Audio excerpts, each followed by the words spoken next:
How's everybody doing? It's good to have a little bit of cool weather here the last couple of days. The kids appreciated that yesterday morning with mat drills starting. So, we talked, throughout the month of January, we wanted to have an opportunity once recruiting had closed up to get everybody together and introduce some of our new coaches and let you guys meet them and give the media availability with them, and also just kind of catch up on everything that is Pirate football. Obviously, the last 2 months since the end of the season has been pretty active, and a lot of change, and sometimes change is needed, and sometimes change is really good. And so I think that there's a lot of positive enthusiasm and positive energy around our building right now. I think that's a credit to some of our new staff members and the way that they have come in and really meshed well with our returning staff members. And I think I could say the same thing for the players. I just think that our returning players, obviously we've talked a lot just about what a strong locker room we have, and that's something I stand on. I mean, we were fortunate to have just really outstanding young men in this program, and they have done a great job welcoming in a lot of the new players. I think we had 21 mid-year new guys join our team, and our players have done a great job of bringing them in, making them feel like a part of the brotherhood. And I think that our new players, whether they be freshmen or transfers, they've done a good job of adapting. Now, all the warm fuzzies and all that stuff, that's gone and done. I mean, they're getting after it pretty good right now. They've had a really good workout in the weight room this morning with Big John. We'll be back out on the turf again tomorrow morning. And so the month of February is a big month for us to not only get bigger, faster, stronger, find out more about how guys compete, how much they've grown, but also we're doing more football this time of the year than we ever have in the past. I mean, I think it's just very important, going into this spring to give Coach Baker and his staff as much time to get our players prepared for spring practice as possible. And so, we're dedicating a little bit more of our allotted time each week to offense and defense, in preparation for the spring. I'm really excited about the spring. I mean, I think probably everybody is. I think Coach Baker love his energy and love his confidence, and he's already started talking trash to the defense, and so that's got them kind of energized. And so I think it's probably going to be a pretty really competitive spring, but also a lot of positive energy out there and a lot of positive enthusiasm. So really looking forward to it, and obviously a lot of work to be done before we get started there in mid-March, but I think you have a lot of motivated people. And so I think where we sit today is, I feel really good about where things are and excited about the things that are coming up in the near future. Questions? Coach, with the kind of the coaching staff turnover and also some of the roster as well, I know you're a big culture guy, so how important is it for everybody to really get to know each other during this time, right, to build that culture and make sure you guys hold that firm? Well, I told the players and the staff, I think that's the number one goal for the spring. Is for all of us to really develop strong bonds with each other, and the only way you do that is by spending time together, and having a lot of discussions on a lot of things, but also a lot of discussions on things that don't have anything to do with football. With the staff, I've spent a lot of time and will continue to spend a lot of time throughout the spring just talking about things I believe in, how we're going to operate, expectations. I think those things are important, and I think you're always evolving those things. I mean, I think, after every season we've adapted and changed, but I think even more so it's important right now. I told the staff this morning in our staff meeting, I really want to, give everybody kind of a fresh start, going into the spring with a lot of things. And so, but I think it's important for us all to be on the same page, and that's the number one goal for this spring. We've seen a ton of positive rankings as far as the classes and the talking heads. What excites you most about the guys coming in, both transfers and signing day? Well, I think the thing that excites you the most is the quality of the talent. I think you talk about our high school players. I think that we signed an exceptionally talented group. Now, they're all going to be true freshmen, And so will they play this year or will they not play this year? We'll see. I know that there are several on the signing list that I think have a shot, and I think that's always good. I think with our transfers, I think that we were very deliberate with addressing certain needs, and I feel very comfortable that we were able to do that. Now we got to get them all on the same page, and that's what we got to work on this spring. But I think there's a lot that our returning players. There's a lot that our returning players are excited about because they have already seen, what some of these new guys can do, and I think that excites them.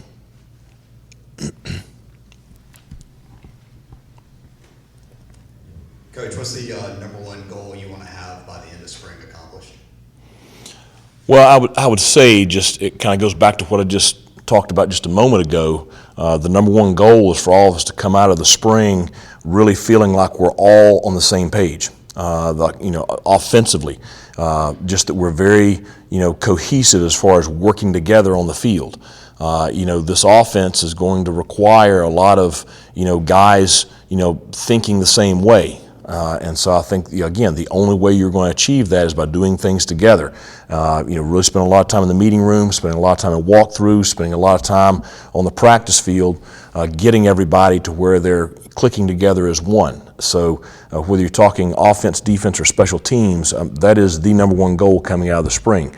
Figuring out who goes where and making sure everybody's on the same page and rowing in the same direction together.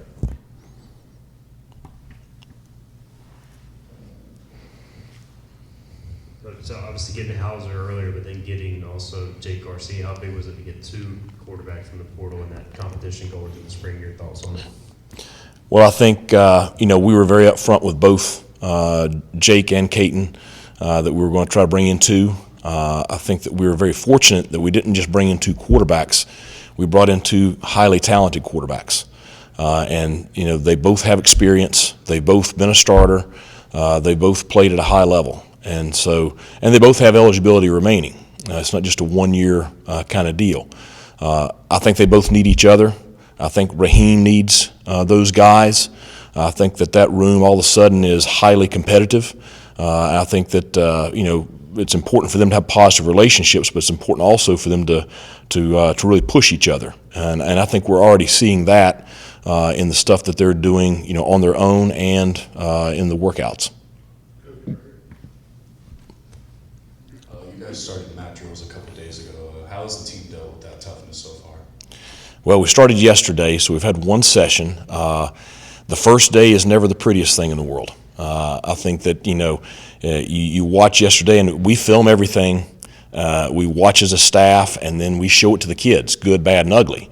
But I think that you have kids that are seasoned veterans and that, have the mentality that kind of fits what that is, and they do really, really well with it. And then you've got some new guys and some freshmen out there that they're like somebody hit them in the face with a frying pan. So I anticipate tomorrow morning's workout to be really vastly improved. But the enthusiasm was there, and the effort was there.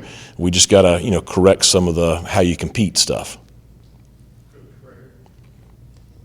The news of Tim Dowse going to Pitt, and you had some late ads last year with Foster and Scott leaving. And is this kind of new, the late dominoes with the coaching carousel? You always got to have your Rolodex ready, no matter what time of the year it is. Well, I think you've always got to be prepared for things like this to happen. I think anytime you have success in certain areas, then you got the potential for this to happen.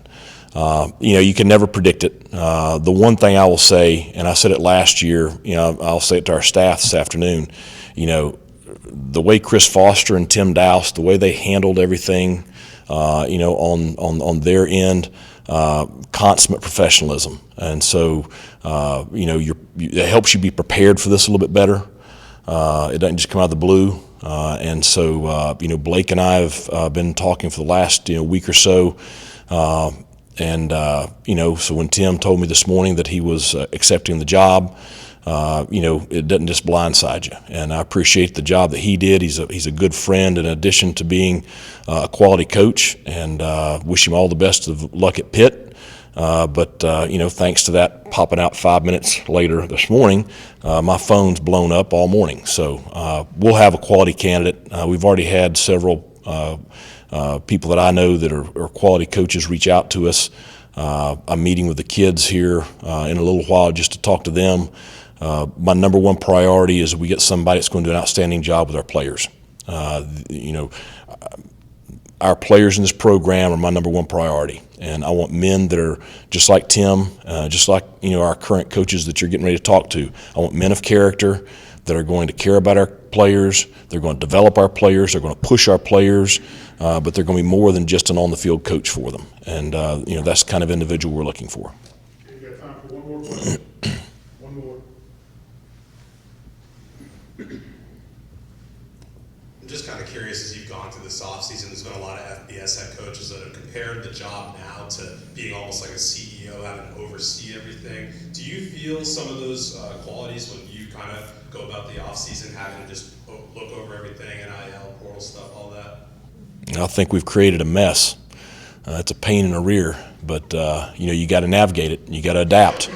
But it's it really has become just a consuming deal, and I think that you've got to do a great job of trying to manage a lot of different things. And the issues are you're trying to manage things with a lot of unknowns, and that's why I think you hear just overwhelmingly from all FBS head coaches is we all want some kind of guidelines and some kind of structure and some kind of, okay, this is what you can and can't do, and this is how you can do it.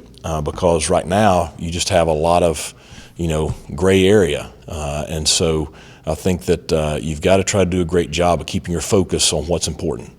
And the things that are important to me are the people in our program, whether it's coaches, players, whomever. The people in our program are the priority, and then you try to, with each player, and I tell our players is, I'm here to support you. I'm here to help you. I'm here to help you reach your dreams and goals. But we got to work together on it, and we got to communicate. And so I think you got to keep your focus on investing in the young men in our program and trying to help them mature and develop as players on the field and be men that represent our program and our community in the way that we all expect. So I think that's where we got to keep our focus. Coach, thank you very much. Thanks a lot. Go Pirates.